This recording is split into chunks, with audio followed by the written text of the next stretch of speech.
Hello viewers, আসসালামু আলাইকুম। প্রতিদিনের মতো আজকেও ভিডিও নিয়ে এলাম আপনাদের সামনে।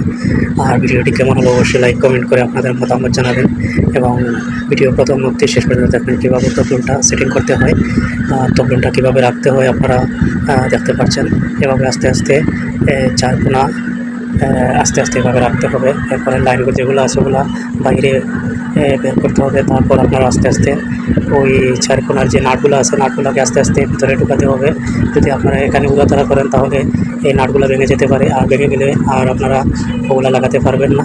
তাই আপনারা ধীরে আস্তে ওগুলো লাগাবেন। আর দেখেন আমি কীভাবে লাগাচ্ছি, ওইভাবে আপনারা চেষ্টা করলে অবশ্যই আপনারা পারবেন।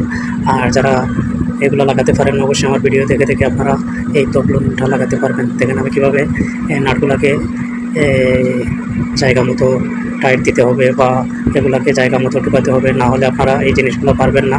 আর আশা করি আমার ভিডিও দেখে আপনারা অনেক উপকারিতা হবে। সবাই ভালো থাকবেন, সুস্থ থাকবেন। আসসালামু আলাইকুম।